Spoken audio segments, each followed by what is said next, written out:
So good evening, folks. Today we are back with another video. Last time we had talked about Facebook live stream. Today we'll be talking about stock exchange. Yeah. So yeah, over to you, Kaushik. Yeah. So stock exchange. So what do you have in mind, Karthik? What are the requirements for a stock exchange? What do you think? So I feel, I mean, the whole stock exchange ecosystem is actually quite big. So Yeah. there is index, there is broker, there are brokers, there is then exchange.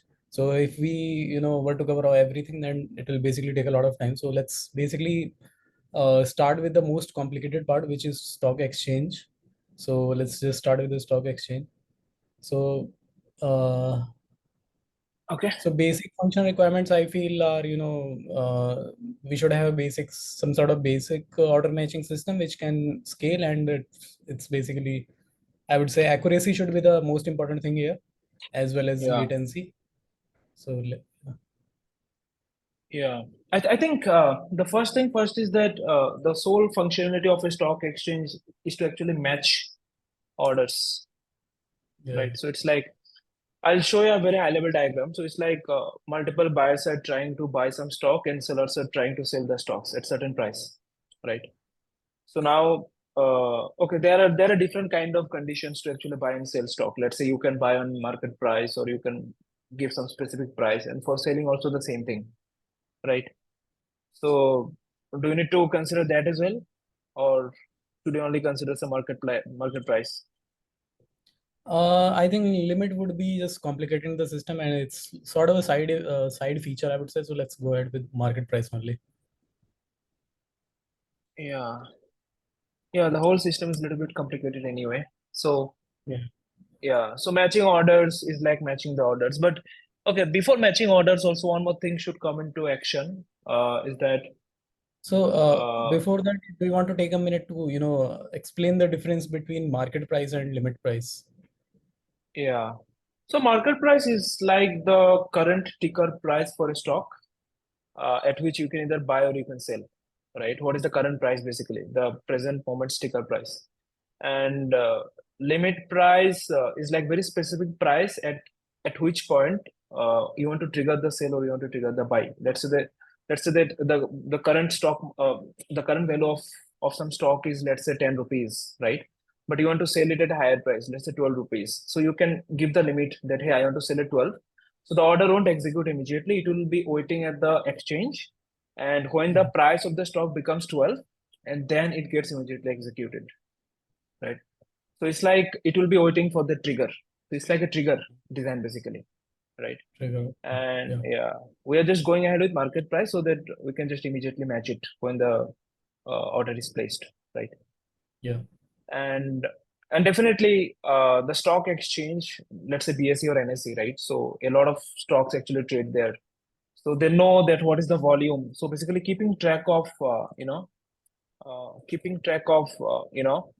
basically volumes available for a given stock. So for any stock, it knows how many stocks are currently being traded, right? How many buyers are there, how many sellers are there, or how many stocks can be traded, right? At what price, etc. So all these things will be maintained by the stock exchange, right? So yeah, I think yeah, at a high level, this is the main thing. The matching is the thing that actually stock exchange does. And as an auxiliary requirement, there will be clearing of stock and all. So those are like different systems which will be talking to the stock exchange at some point in time in the day, right? And clear the fund basically from one broker to another broker, right? Um, I mean, basically taking the fund from one broker and putting it to transferring the money to the depository and whatnot, those kind of things, right? But I think these are the main requirements. Do you have any other requirement in mind? Uh, So if yeah, I think we didn't talk about the non-functional part basically, right? mhm. So one thing is definitely latency. I mean, stock exchange is a very critical system for latency, right? So hardly maybe few milliseconds would be the right latency. Now I don't know what could be the right latency, but maybe let's say the 20 milliseconds. Within 20 milliseconds time or something like that, your trade has to be executed, right? Mm-hmm. Otherwise, Right. what will happen is that there might be some price difference, and people or the users will start complaining that at what price they asked, they did not get it that price, right? And definitely, as you said, rightly mentioned, accuracy is one thing.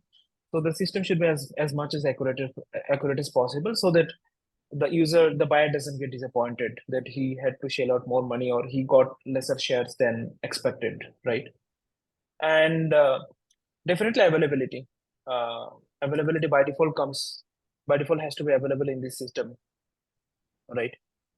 Mm-hmm. So the major challenge here is actually I see that latency actually the major challenge here, right? Because this is a very strict requirement. Yeah, Uh, yeah. End-to-end apart, 20 yeah, milliseconds of latency is actually a very big deal. yeah. Apart from that, there should be some level of security into action, right? Don't you think so? I mean, let's say I want to trade a lot of amount of a stock, right? I mean, huge amount of a stock. So, which can probably destabilize the market, right? So, those kind of security checks to be has to be there. That Mm. say probably checks and balances essentially. So checks on volume of trade, right? Then maybe total volume of money, uh, total volume of money traded today, right? Traded, let's say today, right? Or So part trade. you mean, is it like reconciliation or you are just talking about order validation?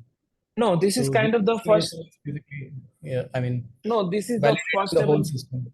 Yeah. No, this is the first level of validation. Let's say we are designing the system for retail user, right? Let's say retail Mm-hmm. user, right? We are not designing it for large banks. Now, retail users probably will be allowed to, let's say, trade per day 5 lakh rupees or maybe 10 lakh rupees, not more than that. So if you are going to put 11 lakh rupees or even more than 10 lakh rupees, the system should be able to tell you that, hey, you are no more allowed to trade, today. So those kind of checks, right?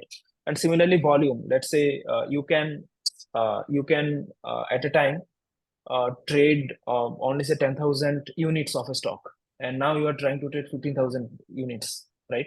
So the system should be able to tell you. So those kind of rules should be configurable, is what I'm saying, right? The figures might be here and there, or maybe you can do money into, I mean, the stock price into whatever volume, what is the total money comes. Or is the retail user going to be allowed for this amount of money? Those kind of dynamic rules can be applied. So when I say security, those things I mean, those checks and balances. Yeah. So Yeah. one thing is that, I mean, obviously you must have seen that most of the internet companies, they are basically in a way geographically, I would say, distributed. For example, one company might have data center in several different locations. Let's say four Hmm. locations, so they might have four data centers. Hmm. Can we build such a system for a stock exchange where we have, let's say, four data centers?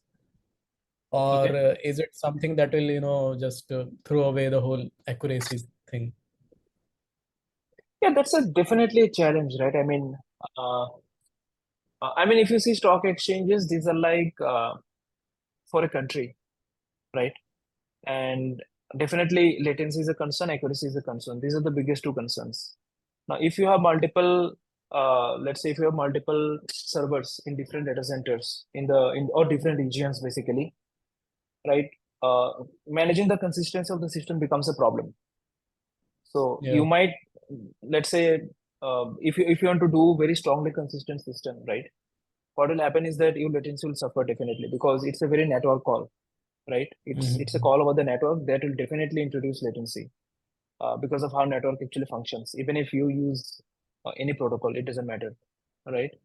So that will be challenge. And again, accuracy might not be challenge if you trade off the latency, right? Mhm.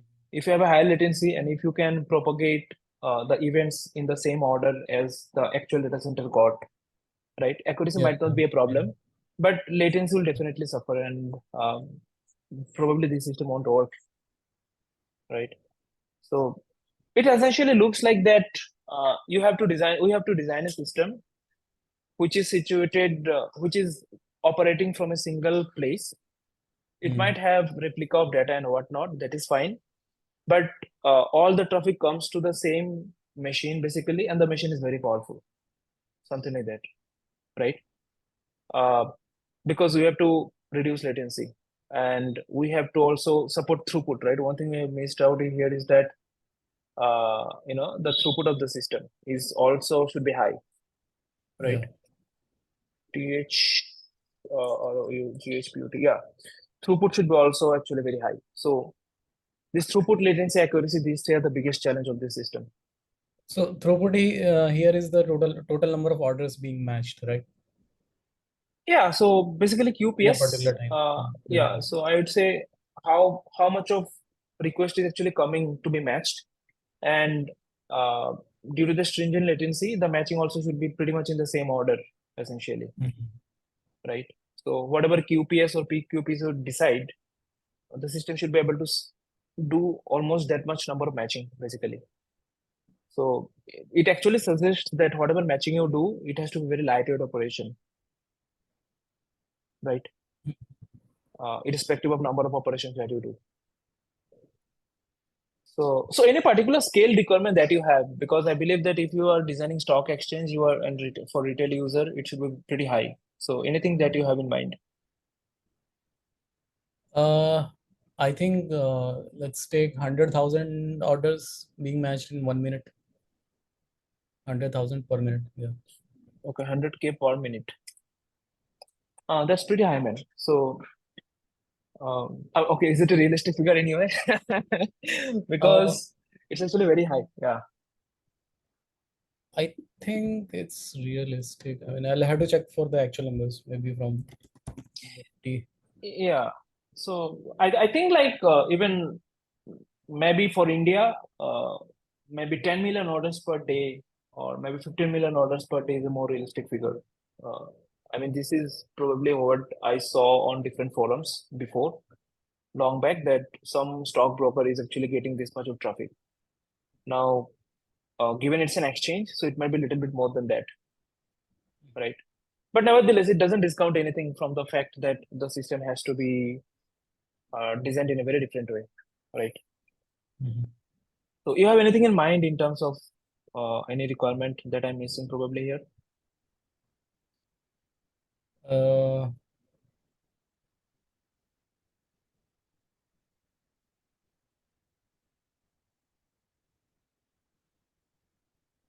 yeah, I think we are good.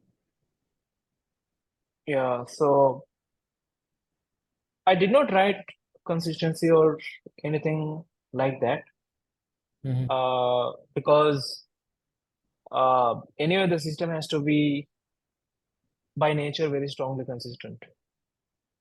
Yeah, yeah. So even though we are getting all the traffic in a single machine, in a single region or data center, right? We have to make sure that uh, basically the operation has no side effect, right?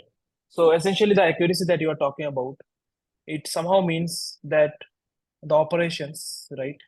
Uh, the operations are kind of, very strongly consistent, right?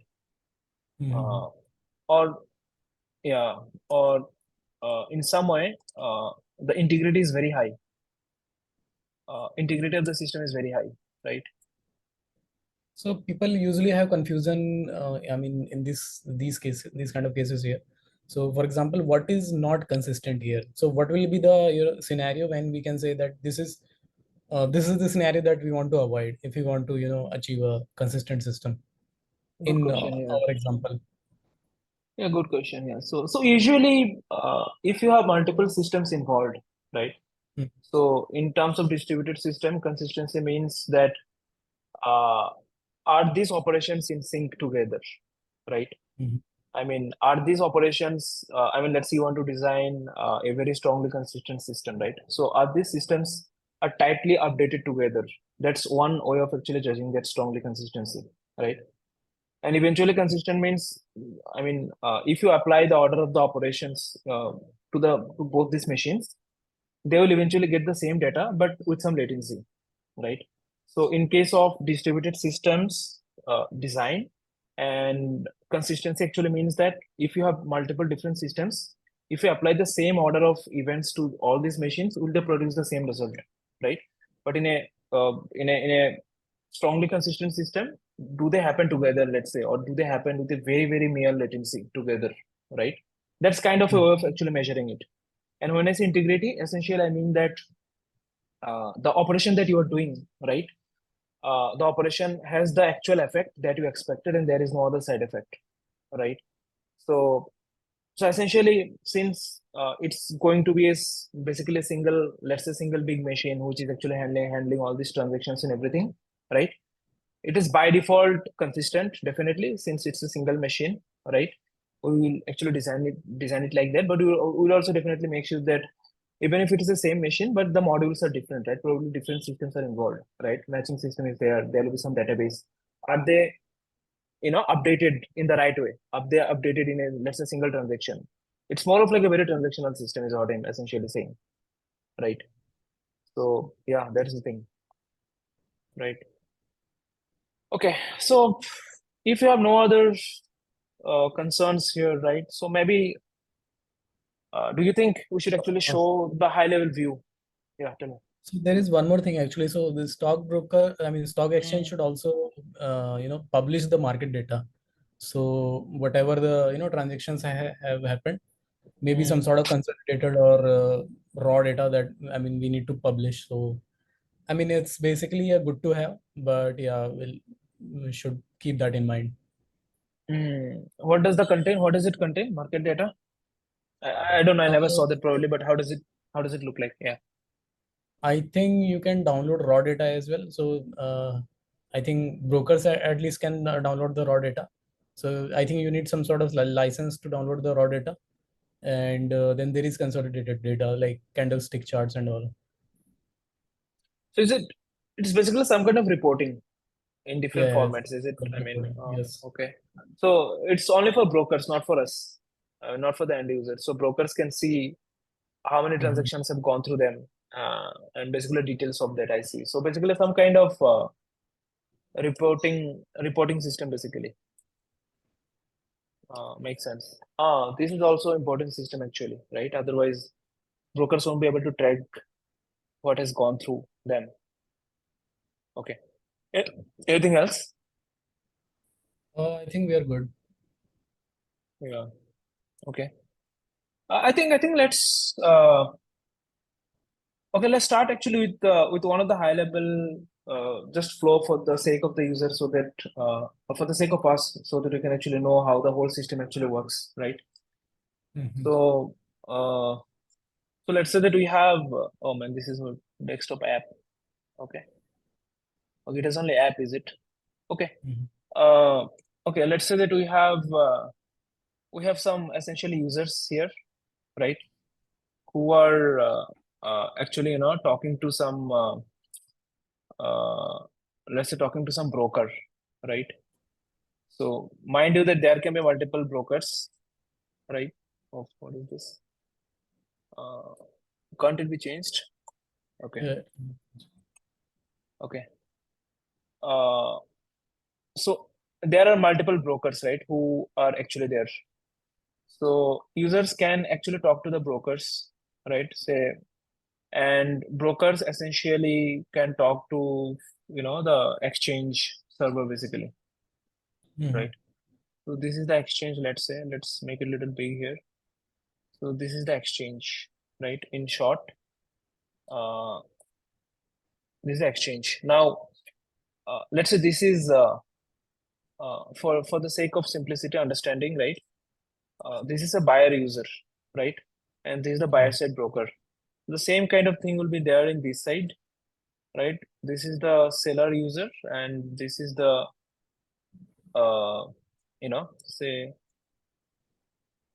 Buyer broker. yeah, seller broker, right?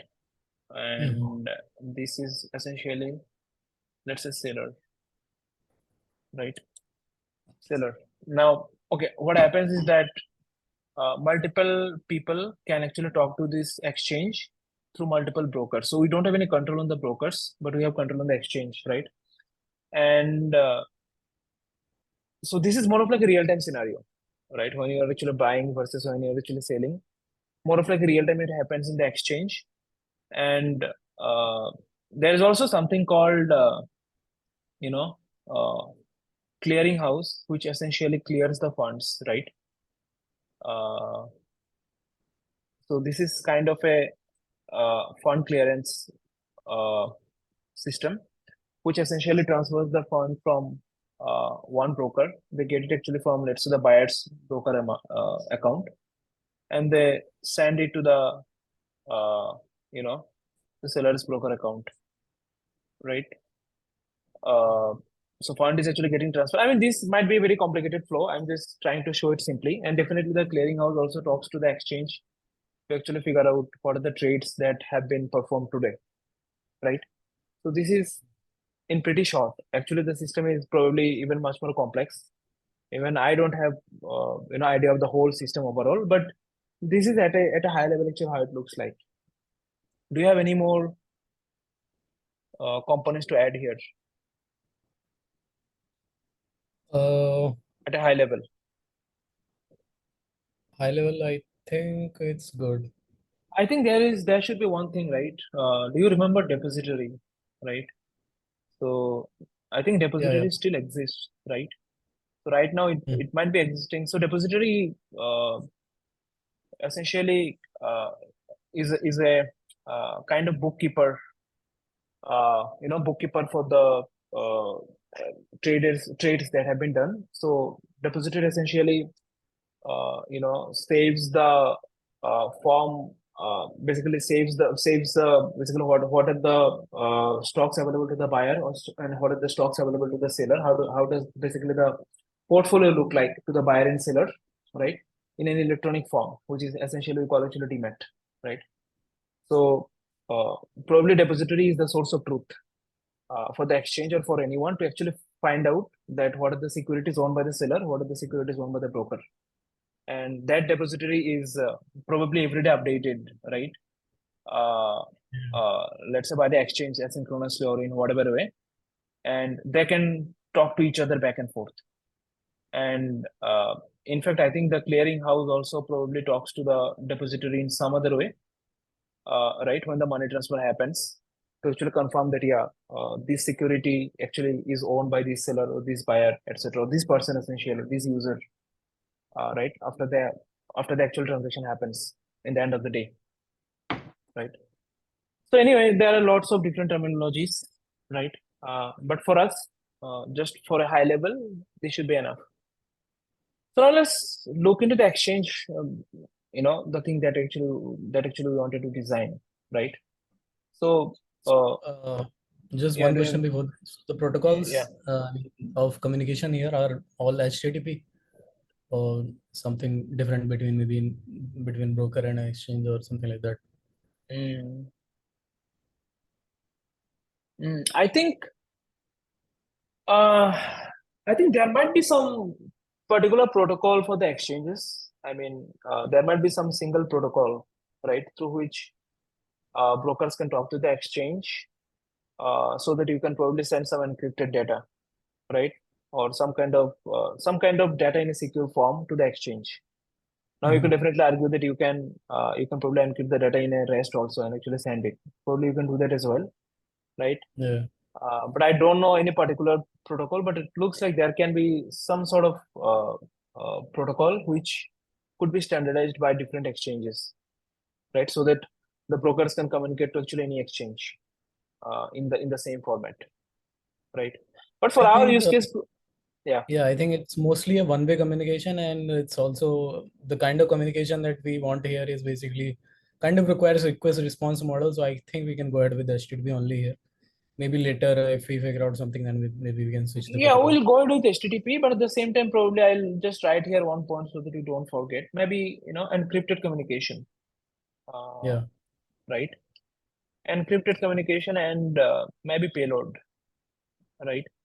So Mm. let's say we use HTTPS, like we generally use for any secure system, and Yeah. the payload that we send is also encrypted in some form, right?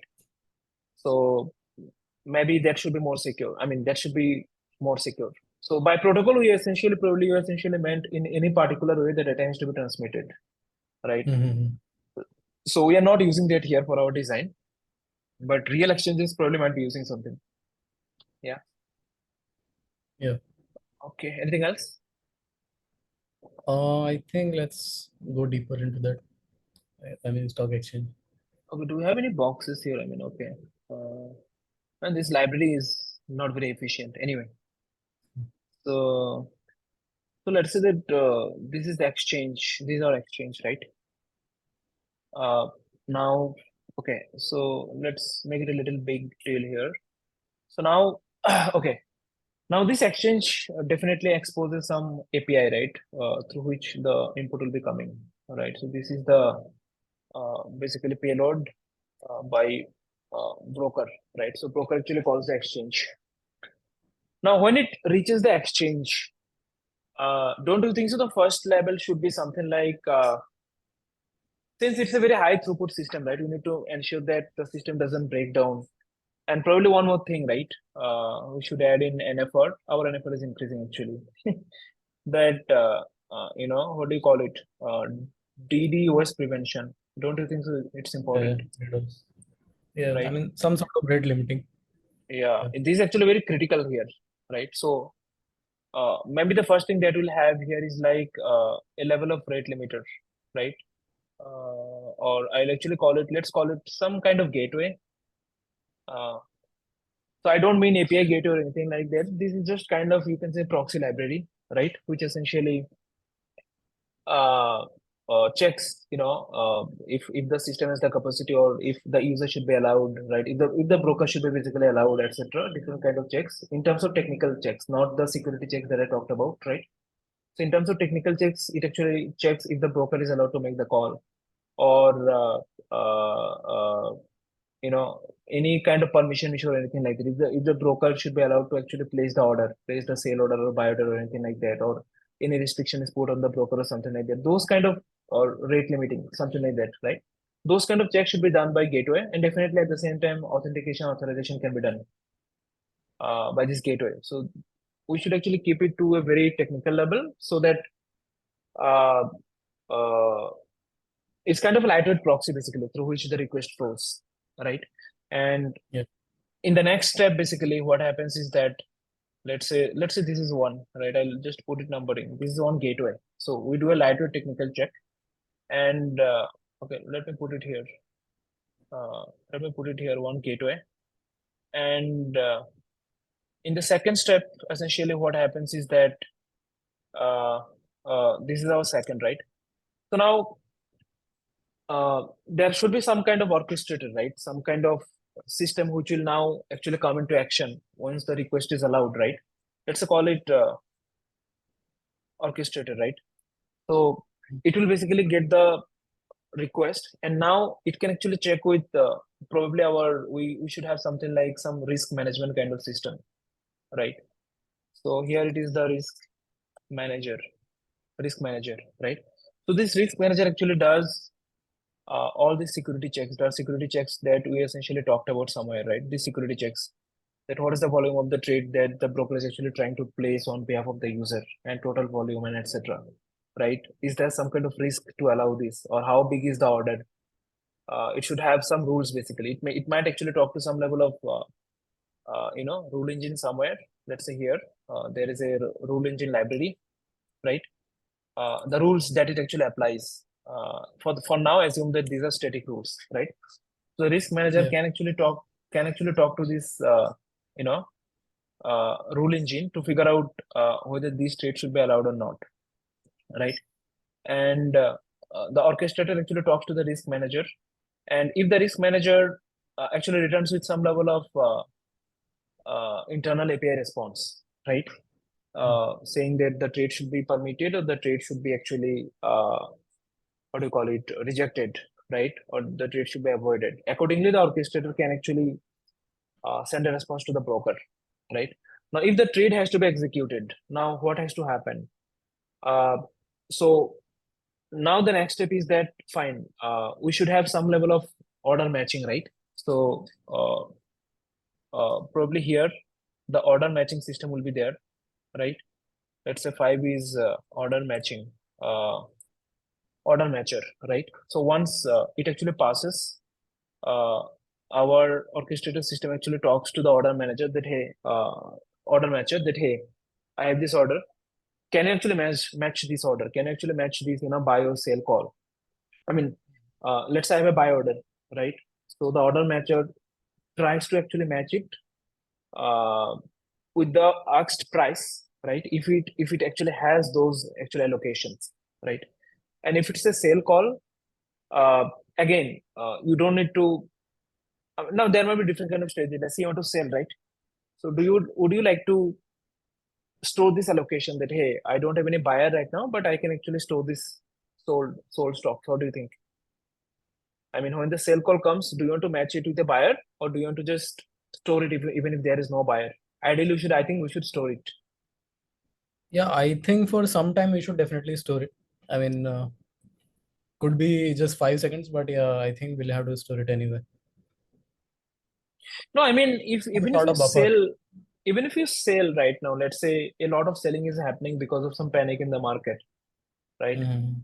You cannot wait for 5 seconds. I mean, ideally, you should be able to. You should actually allow this sell, right? I mean, ideally, how Okay, so should this system behave? I mean, let's say there is a lot of sale call happening because of uh-huh. some panic, uh, and you don't get buyers. Definitely, you might not get buyers at that point in time. So you can actually store those allocations, and in the end of the day, these orders should be put in the depository that hey, this basically exchange has this amount of stock, right? Or somewhere this has to be there. This information has to be there that hey, I have this excess allocation of this stock which are not sold today, right? I mean, I think that you should not actually reject the sellers if there is no buyer in the worst case. uh yeah, I think yeah, let's go ahead with keeping them then. Yeah. So that if we're not able to match them right now, then maybe if let's say a buy order comes, let's say after 5 minutes, then if we are able to match them, then maybe we would match. Yeah, even if let's say in the worst case there is no buyer, right? So maybe there are some big players or big institutions who can actually uh, take these orders at a lesser price or something like that, right? I mean, that's not a responsibility of the order matcher at that point in time, right? Mm. The order matcher just matches for the buy orders, and for the sale orders, it can store the allocation, and accordingly for the next buy orders, it can try to match. If there is no buyer, then what it can do? It can just report this transaction, right? In the end of the day, to the depository or to whatever order bookkeeping is there, right? So that eventually the central depository knows that hey, we have this much of shares left, something like that, right? So same thing also happens for buy as well, right? I mean, let's say I put a price and at that price I'm not able to buy right now. The price is so low. So what will happen in that case? Yeah, so I think for buy, right?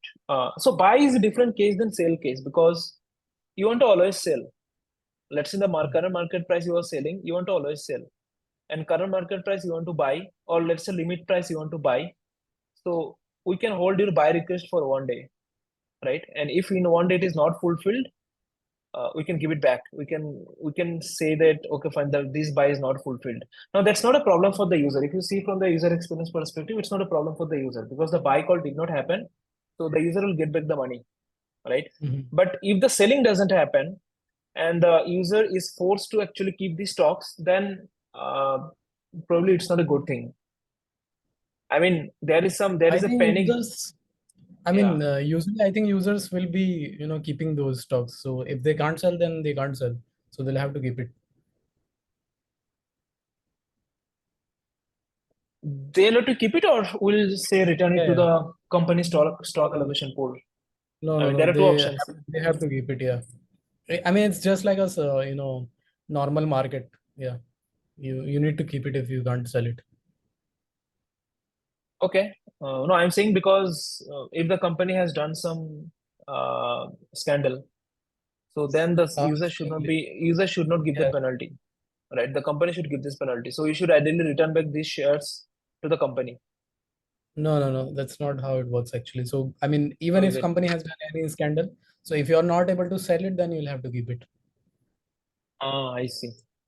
Yeah. Okay, so for now, we'll assume that the order matcher will retain the request for, let's say, 1 day. And if it doesn't do that, then they'll be settled back to the user and the money will be returned to the user, right? Okay. Yeah. So fine. Now, order matcher is more of like a real-time system. So the order matcher actually matches it. If the match fails, definitely it's a rejection. And if the match passes, right, and then definitely you just show a success message.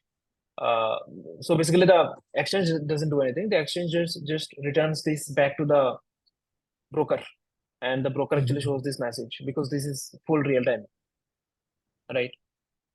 And also, as you said, there will be some reporting system, right? So, the uh, reporting system should be able to get some data, but here it should not be real time. So it should not actually come.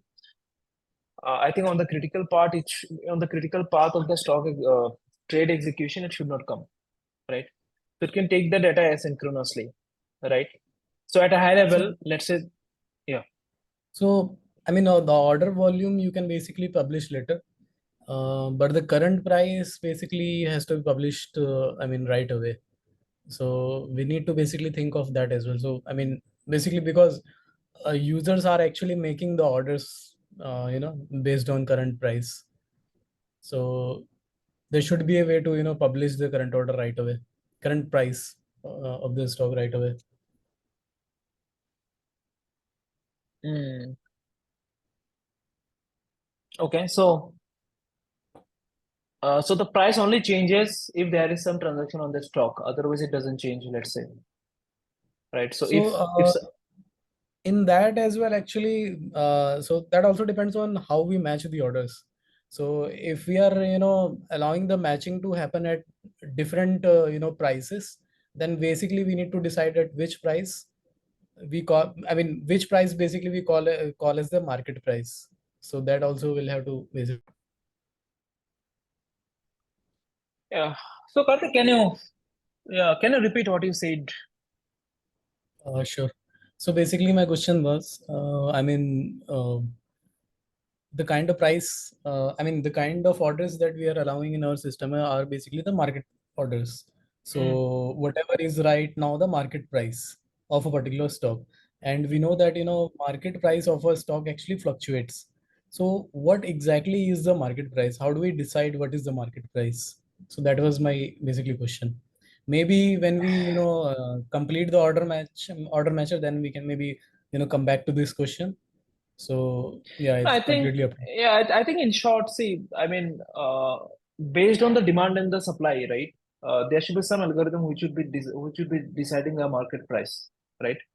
And those market price deciding algorithm will be, let's say, consistent between, let's say there are two exchanges. One is BSE, another is NSE. Those are two different machines, right? But their price is almost more or less pretty much similar. So they might be applying similar kind of algorithm that based on this much of incoming traffic or incoming request, right? And maybe historical trend and whatnot, they actually decide some price, and accordingly, depending on the incoming volume and outgoing volume, the price is actually decided. So maybe not the order matcher, but there has to be some algorithm somewhere in this exchange which actually decides this price. So uh, right. So the order matcher just matches that whether you have this volume, you can fulfill the volume or not, right? But what should be the exact price? That price generation, it might be there might be some other system which is probably doing it inside this exchange, right? So That's it's not. some sort of average price, you're saying, Yeah, I mean, in a sense. depending on the incoming and outgoing volume, right? Uh, the exchange has to have some way to decide what should be the price by applying some algorithm. Now, the next Mhm. question is, I mean, which is probably out of the question of this scope, that where does the algorithm, when do you invoke this algorithm, right? So, what do you think? When do you invoke this algorithm? For every every match of the order. I mean, whenever one order is matched, then we invoke this. But the problem with that is, let's say if we are matching, we had basically thought of 100,000 orders we have to match in 1 minute. So that means that within a minute we'll have to invoke this algorithm that many times, which should I mean which might not be a good idea if the algorithm is actually intensive. So maybe what we can do is, let's say, we can decide some sort of frequency, that maybe every 1 second we decide the price, or maybe every, let's say, 100 milliseconds we decide the price. So yeah, these are the two approaches I can think of. So does the order matcher invoke that algorithm? I mean, once the matching Yeah, happens, or also. you have incoming traffic, right? So let's say sell traffic or buy traffic, right? Uh-huh. So why not when you get the traffic, you just invoke it. The orchestrator actually invokes the, let's say, the algorithm. Says that, hey, I have this traffic, determine the next price. So the problem with that is, let's say, I'm a user who has basically put some, outrageous orders. So, for example, Good, good, I good point. mean, there is one, stock which is trending at 100 rupees, and I put I put a lot of orders for, let's say, to buy them at 10 rupees, which is basically completely outrageous. So that will No, actually affect output of our but once order. your risk manager approves the order, right? You are allowed to do that sale. You are allowed to do that transaction. I mean, outrageous Uh, not in the sense that you are not at all allowed from security standpoint, but No, no, let's say no. you're a I didn't mean that. I mean, so it's still valid. I mean, it's a valid order. It's not invalid order, but it's outrageous in the sense of, I'm going to the market and I'm, trying to buy, let's say a pen at, I mean, 1 rupees, which is basically, I mean the actual price is 10 rupees. that's what So, exactly happens, right? Whenever any yeah. big operator puts a lot of money, or say someone like Rakesh Jhunjhunwala puts a lot of money, definitely it is bound to go down, right? Or sorry, go up, right? And that's No, that's a valid expectation. uh, that is true. But what I mean, what my whole point is basically, if let's say we have orders in the system Hmm. which cannot be matched, and if they are being put to the algorithm to decide the current price, so this is basically, wrong in terms of, I would say, correctness of the algorithm, because then our algorithm is not really doing the right thing. So our algorithm we should basically be looking at the prices which are used for the order matching, so which the prices which are being matched actually. So, so Karthik, you basically mean that uh, to say it in other way, right? So, if the order matcher has failed to match some order, and if we invoke the matching algorithm, sorry, if we invoke the pricing algorithm, right, from the orchestrator, then without even orders being matched, the price will be updated, which is actually not correct. Yeah, So the pricing should be updated only when there is some proper matching happened, yeah, yeah, uh, irrespective of the fact whether it's a market order or limit order. Uh, yeah. but yeah, so there should be some location also which should actually contain the current price of that particular stock, right?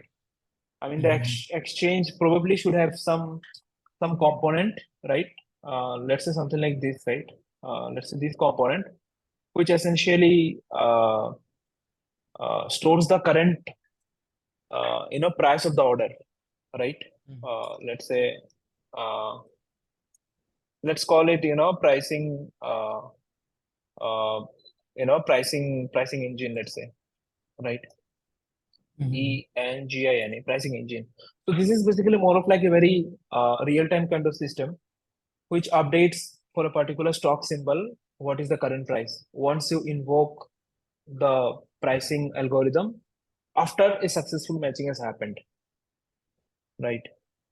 So yeah, that can be one thing, and maybe you can pass events, right? Or, or I mean, the broker can actually ask what is the current price for certain symbols. Uh, through some API, or maybe the exchange can emit this information to exchange to brokers. But we need to see that how to do that. But anyway, this pricing engine will be there, right? Okay, so now, uh, okay, now here this is the kind of high level view that how what are the different components are there. So we have one, if you see here, we have one requirement of consistency, right? Or by consistency we mean that the order the order of these events, the way they happen, if we reproduce it, they should actually produce the same result basically, because it's in the end of the day it's a very transactional thing. It's a buying and selling kind of thing. So let's say that these are different modules, independent modules inside this exchange. Now, to actually reduce the latency, we have actually put all these modules in a big machine. So this machine, usually in, I think, if I'm not wrong, exchanges actually use very powerful machines. They don't use, something like EC2 or moderate EC2 or something like that, right? They will be actually using big computers, maybe supercomputers also, to actually power up the whole thing and reduce the latency, because every module is actually residing inside the same machine and there is no network hops or anything like that. So for our designers, we have put everything into the same big machine. Now, once these modules are getting called by this orchestrator or internally one, each, they call each other. If you call through APIs, the problem is that you won't be able to guarantee the order of execution, right? I mean, the order that came and the second order that came just behind the first order, there is no guarantee that they will actually produce the same output here if we just keep on calling these APIs. So don't you think so? We should actually have some kind of maybe first in, first out kind of system, or some kind of queuing system where you can actually put the data and where the data can be consumed in that particular order, Yeah, right? basically some mechanism for ensuring the total order. Yeah, so basically the buying and selling essentially is a very transactional thing, right? I mean, one after another, it actually happened.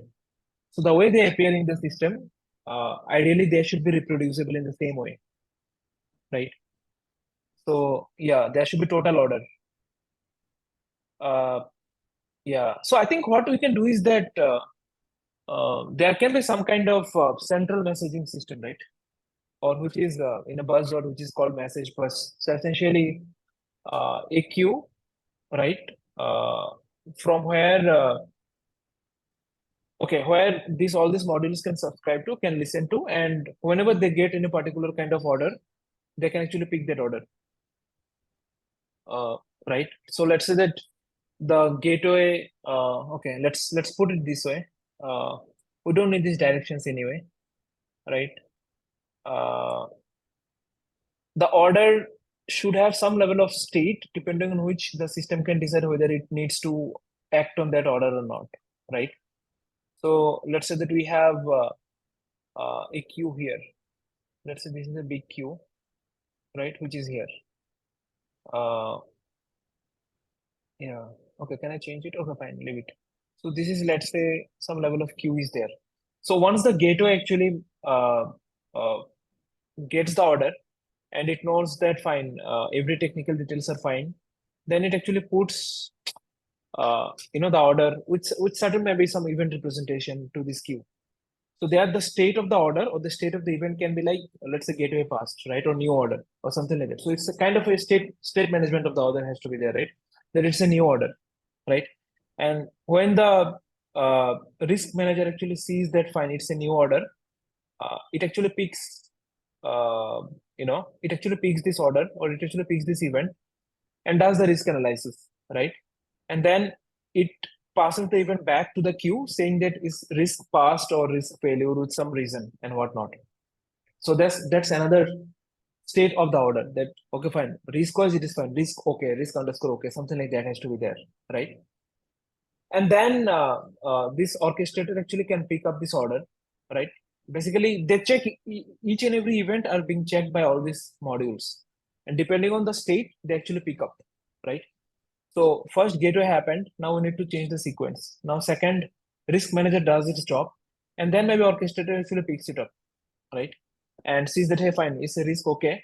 Now let me call the sorry. Okay, I think I don't need it here, right? Okay, don't you think so? The rule engine comes first before the orchestrator. Let's say this is the Rule rule engine engine. is part of risk manager, right? Rule engine is part of what is the risk manager here? Yeah. So these are risk rules, Oh, right? my bad. Yeah. So yeah. So you can remove that part, I think. Cool. So I think rule engine can be invoked as a library from the risk manager, Mhm. right? Okay. And then, uh, okay, then do you need this orchestrator system? I mean, what is the point of having this orchestrator system altogether? Then the order matcher can directly pick the event, right? Yeah. So probably we don't need this orchestrator anymore. Earlier we needed it because we needed the API capability. But right now, let's say the order matcher comes here. So the order matcher actually picks it up. So the order matcher is basically third in this sequence, right? And the order matcher now puts the data that, okay, fine. So it's a matching result, whether the matching actually happened or not. And as part of the order matching, we will actually have this pricing engine also. So pricing engine is just like kind of, you can assume like it's an internal key value store, right? Uh, which can be directly invoked to some library from the order matcher. And when the orders are matched, right, the pricing engine is updated and the result is put back to the queue, right? And then the reporting system actually can again consume this data and can report that, what is the buy sell transaction at what price it actually happened, right? Who is the broker, who is the user, and different other actual details. So the reporting system can actually have that data. Now there might be different APIs exposed by this by the exchange to get data from this reporting system for now, right? That if any broker wants to have the reporting data, they can actually call the exchange and tell me that, hey, if I give me report data from these hour to these hour, and the reporting system would be actually able to give that, right?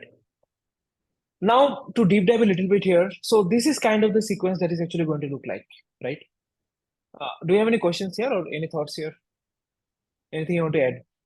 So queue here is sort of, I mean, virtual concept here, right? I mean, it's not a actual queue because I mean, the thing is basically if the orders do not pass a risk manager, then they are not going to be, forwarded to further in the queue. So they No, should be basically they are going to be in the queue, but with a different state. I mean, state like different state. risk failed. So risk failed orders won't be taken by order matcher, right? So Okay. order matcher for now, order matcher looks for particular, let's say, risk okay state. If something is risk okay, then the order matcher takes it. Otherwise, uh, it is just there in the queue, and maybe the reporting system can consume it and say that, hey, this order matching failed, right? The reporting system should be able to tell the failure also, I assume. So queue is, I mean, is it like a actual queue or is it like a concept? So it's more of like, I'm assuming, I mean, it's more of like pops up system, right? So it's not a queue where you just put and you just take one by one. It's more of like a publish subscribe kind of mechanism, right? There's a basically a sequence of queues. What do you mean by sequence of queues? I mean, instead of one queue, basically there will be, multiple queues which are in, sequence. I So mean, let's say that, risk manager is listening to the event from gateway, and then order matcher is listening to the event from risk manager. Is it something like that? I mean, the queue you can assume it's like a Kafka, but without the disk part for latency. I mean, if you can, Without you if without the disk persistence, disk uh, persistence. to Okay. to just to make it easier for you to understand, right? It's a Kafka Mhm. without the disk persistence. If you put disk persistence, probably the system is going to be slower because 20 millisecond is a No, very I tight. meant Kafka. I mean, you're basically talking about in-memory queue. So, I mean, my question is basically, so you have a queue. So Mm. you basically, consume from the queue, and then you don't basically put in the same queue. I mean, the masses in the same queue. I mean, you can do that, but you would not want to do that here.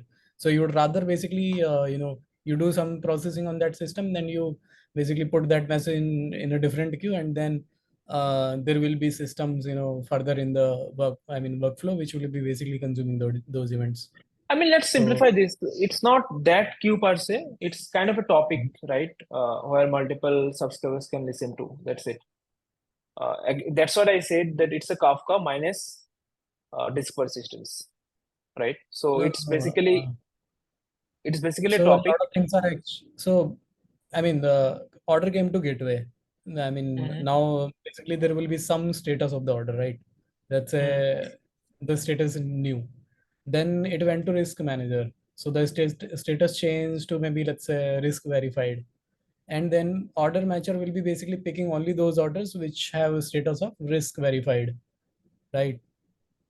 And mhm, then order will go further in the queue, and then reporting system will only pick those orders which were matched. mhm. So you're Yeah. getting my point. The order is basically getting modified continuously.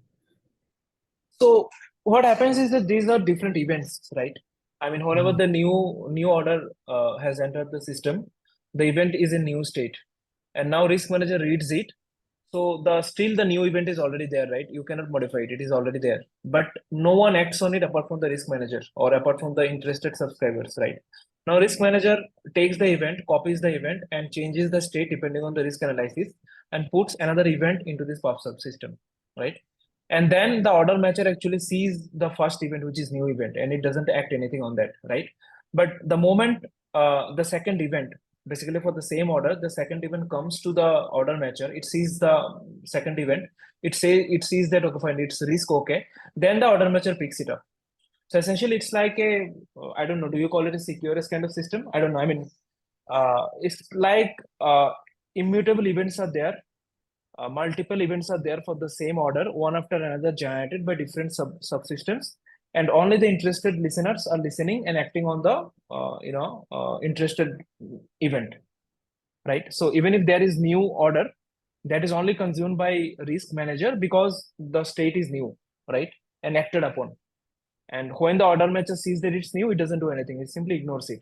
But the moment risk manager puts back the same event but with a different state, basically for the same order in new event with a risk okay state, the order matcher gets it, right? Sees that it's in risk okay state, and it now tries to match it, basically. So we are not modifying an event here per se, right? So multiple events are generated for the same order but with different states, and different states actually trigger different activity here in this whole system. Yeah. Yeah. Yeah.